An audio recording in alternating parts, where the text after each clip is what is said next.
Dans cette vidéo, on va voir comment vous allez pouvoir continuer à vous battre pour vos objectifs et atteindre vos objectifs de cette année 2018 quand tous les autres autour de vous se seront arrêtés. Cette vidéo elle sera supprimée dès ce soir, c'est les toutes dernières heures pour accéder à l'offre de la nouvelle année. Cette offre elle est en deux parties, vous avez toutes les informations dans la description, vous avez moins 70% sur l'ensemble de mes formations et à partir du moment où vous achetez au moins une formation, vous participez au concours de cette offre nouvelle année.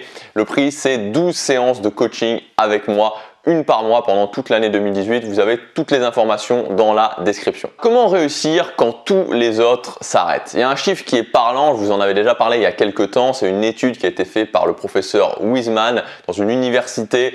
C'est une université à un nom compliqué, c'est Hertfordshire, je crois, Hertfordshire. L'université de Hertfordshire, ça a été sur beaucoup de volontaires, une étude vraiment, peut-être l'étude où on a le plus de chiffres justement sur qu'est-ce qui se passe quand on se fixe des bonnes résolutions? Qu'est-ce qui se passe concrètement au début d'année quand on se fixe des bonnes résolutions? Qui arrête? Qui continue? Quand? Comment? Et les résultats sont assez révélateurs puisque 88% des gens arrêtent complètement après 2 semaines. Donc imaginons qu'il y ait 500 personnes qui regardent cette vidéo. 500 personnes qui regardent cette vidéo, ça veut dire qu'il y en aura 440 qui, avant le 20 janvier, auront arrêté d'essayer d'atteindre les objectifs qui se sont fixés. 440 sur 500. Sur 500 personnes, il va en rester seulement 60. Et ces 60-là, c'est pas 60 qui vont réussir, c'est simplement 60 qui vont passer le cap des 2 semaines. C'est des chiffres qui sont absolument incroyables et qui sont révélateurs de ce qui se passe. 88% des gens sont décimés au sens figuré évidemment, mais dans l'atteinte de leur objectif, dans le fait de vouloir ne serait-ce qu'essayer d'atteindre leurs objectifs au bout de 2 semaines. Et dans les faits, on sait que plus de 95% auront arrêté à la fin du mois de janvier, c'est-à-dire dans 4 semaines. Comment aller au-delà? Comment faire la différence? Comment faire partie des 5% qui réussissent et qui atteignent ce qu'ils veulent? Vous savez ce qui se passe? C'est que quand on commence, on a ce sentiment de motivation, on a ce sentiment qu'on a envie de se dépasser pour cette nouvelle année, qu'on a envie de faire des choses, qu'on va y arriver, qu'on va se donner à 100%, que cette année c'est la bonne, que ça se passera pas comme l'année dernière, qu'on va faire encore plus, qu'on va faire encore mieux, qu'on n'abandonnera pas. On a cette flamme qui brûle en nous. Et parallèlement, on peut se dire, ok, cette flamme je l'ai, actuellement je sais qu'elle me pousse, cette flamme de la motivation, je sais qu'elle est là, mais on a aussi peur qu'elle s'en aille. On a terriblement peur qu'elle s'en aille. On a terriblement peur de se retrouver comme l'année dernière au moment où on n'avait plus de motivation, au moment où on se levait, qu'on n'avait plus envie de faire ce qu'on savait qu'on devait faire. On a peur que cette flamme, elle s'arrête, qu'elle brûle moins fort.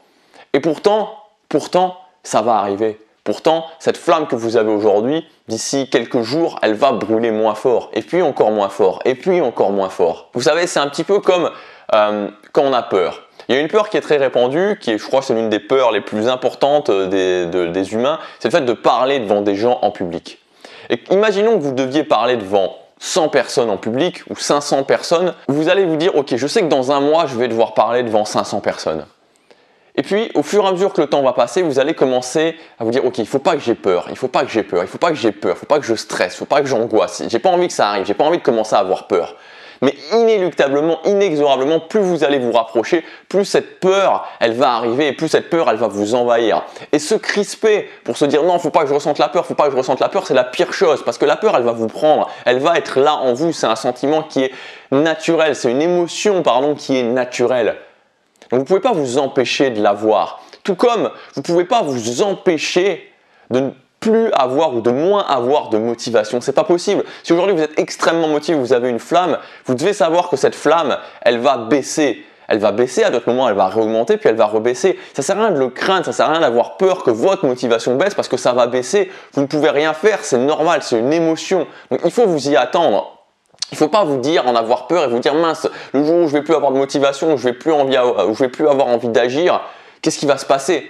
Non, ça va arriver et c'est pas grave. Mais ce qu'il faut parallèlement à ça pour faire la différence et pour être dans les 5% qui vont continuer, c'est être conscient que ça va arriver et mettre en place des choses, développer des outils logiques qui vont vous permettre de continuer quand cette flamme aura baissé. Et croyez-moi, elle va baisser. Elle va baisser parce que voilà, l'ambiance de la nouvelle année va passer, c'est-à-dire qu'on va avancer parce que vous allez reprendre votre quotidien, parce qu'il va y avoir des émotions, d'autres problèmes qui vont arriver dans votre quotidien et ça va faire baisser cette flamme par rapport à vos objectifs. Donc comment faire? Comment faire pour continuer? Quels outils logiques développer et comment les mettre en place? Il y a 3 choses dans l'ordre pour moi que vous devez développer. Les 2 choses et la première particulièrement sont les plus importantes. La première chose, c'est de mettre en place des habitudes. Si vous ne mettez pas en place des habitudes, si aujourd'hui vous n'avez pas décidé de mettre en place des habitudes, si vous ne tenez pas vos habitudes, vous serez directement dans les 88%. Je peux vous le dire déjà, je n'ai même pas besoin de le savoir, je peux vous dire déjà que vous êtes dans les 88% qui vont arrêter dans 2 semaines. Parce que vous ne tiendrez pas. Vous ne tiendrez pas seulement avec la motivation. Donc il faut développer des habitudes, mettre en place des habitudes, apprendre à mettre en place des habitudes parce que quand vous mettez en place une habitude, peu importe votre objectif, à partir du moment où vous mettez en place une habitude, ça va vous conduire automatiquement à cet objectif. Si vous voulez perdre du poids et que vous vous mettez à faire du sport, vous mettez en place l'habitude de faire du sport, ça va vous conduire automatiquement à cet objectif. Si vous voulez développer un business en ligne, si vous voulez gagner de l'argent avec un business en ligne et que vous mettez en place l'habitude de faire du contenu gratuit, ça va vous mener automatiquement à cet objectif. Peu importe ce que vous voulez, à partir du moment où vous posez ne serait-ce qu'une première habitude, une première pierre, cette pierre va vous faire avancer automatiquement vers le chemin de l'atteinte de votre objectif. Développer cet outil, c'est le meilleur investissement que vous pouvez faire. Pourquoi? Parce que tout simplement, une fois que vous avez ça, c'est plus compliqué d'arrêter que de continuer. Quand vous avez mis en place l'habitude de faire du sport, c'est plus compliqué d'arrêter que de continuer. Vous prenez n'importe quelle habitude, c'est plus compliqué d'arrêter que de continuer. Donc il faut en arriver à ce moment-là où vous dites ok, j'ai un objectif, je suis capable de mettre en place une première habitude, puis une deuxième habitude qui va me conduire à cet objectif. Et n'importe quel objectif, c'est simplement un système de 1, 2, voire 3 maximum habitudes qu'il faut mettre en place et qui vont vous emmener vers l'objectif. C'est simple et vous en reviendrez toujours à ce point-là, comment je mets en place cette habitude? Comment je mets en place cette première habitude? Et si aujourd'hui vous ne savez pas ce que vous devez faire, vous avez l'impression que vous n'allez pas y arriver, mettez en place une première habitude et tenez-la sur la durée. Vous verrez que dans 3 mois, dans 6 mois, vous serez surpris des résultats. Vous serez étonné des résultats et vous aurez développé une capacité que très peu de gens développent. Le deuxième outil ensuite, ça va être de prendre le contrôle de son quotidien.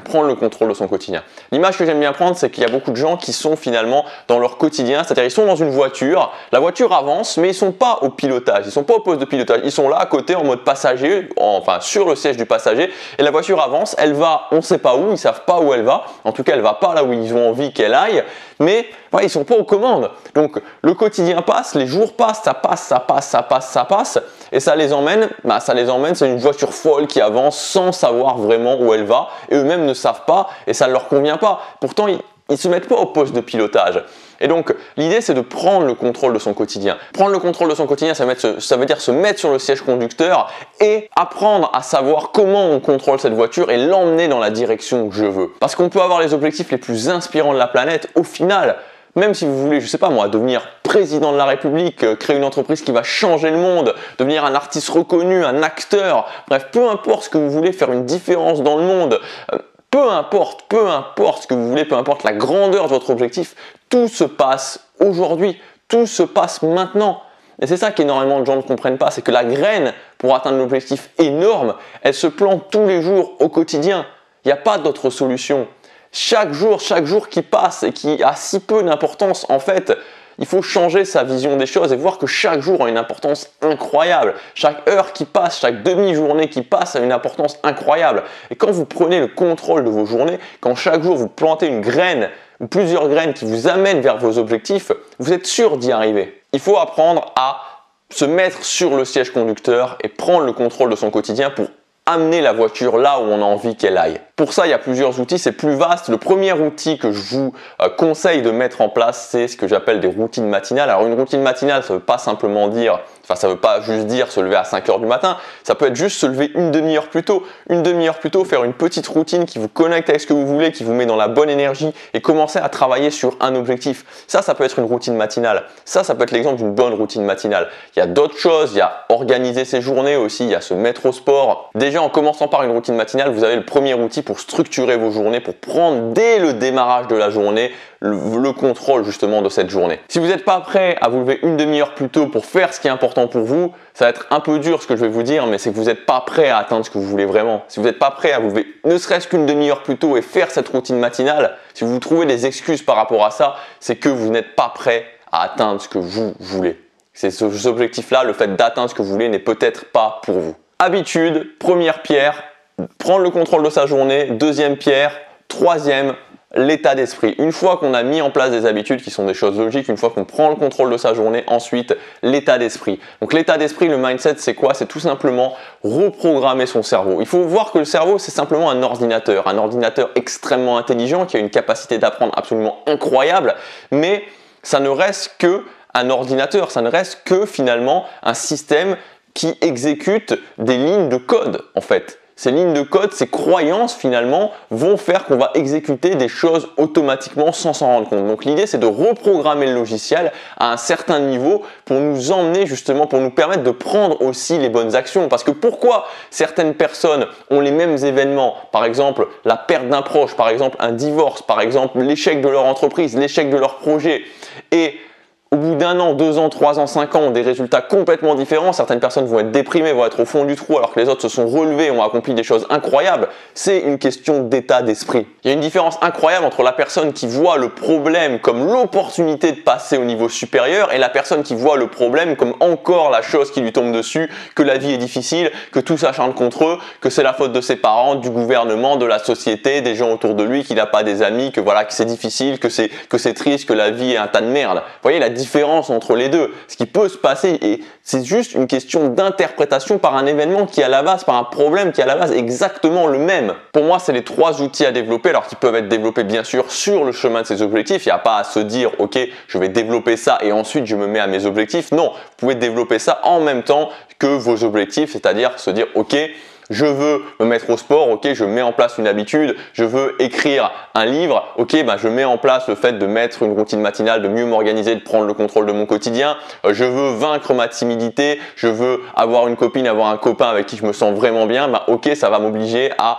par exemple, à gérer mon mindset, à avoir un nouveau mindset, reprogrammer mon logiciel parce que je vais avoir du rejet et comprendre que le rejet, c'est pas une mauvaise chose, c'est quelque chose qui me fait progresser, aller au-delà de mes peurs, tout ce genre de choses. Donc vraiment, la pyramide pour moi, des outils logiques qui vont permettre d'arriver à vos objectifs, d'aller au-delà justement de la motivation, et à un moment donné, la flamme de la motivation, elle va être très forte, puis elle va être très basse, puis très forte, puis très basse, puis moyenne.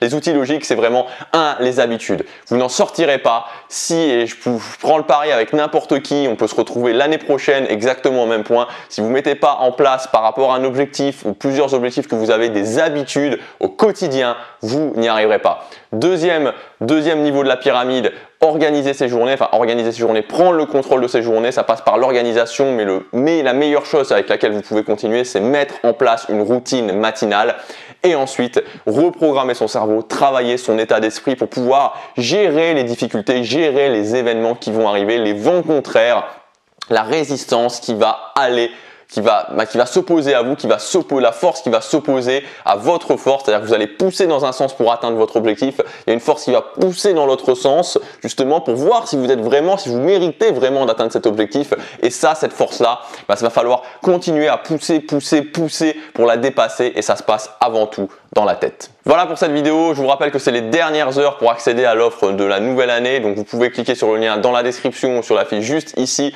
vous accéderez à ma boutique. Sur cette boutique, vous sélectionnez là où les formations que vous voulez. Au moment de valider votre commande, vous ajoutez le code 2018, ça retirera moins 70% à l'ensemble de votre panier. Et à partir du moment où vous aurez acheté au moins une formation, que vous aurez profité de cette offre moins 70%, votre nom sera inscrit pour le concours. Le concours, donc je ferai le tirage au sort demain, j'annoncerai demain le nom du gagnant ou de la gagnante sur Facebook. Et ce concours, le lot, c'est tout simplement 12 séances de coaching avec moi, une séance par mois en 2018. Je vous dis à demain pour la prochaine vidéo, passez à l'action, chaque jour compte.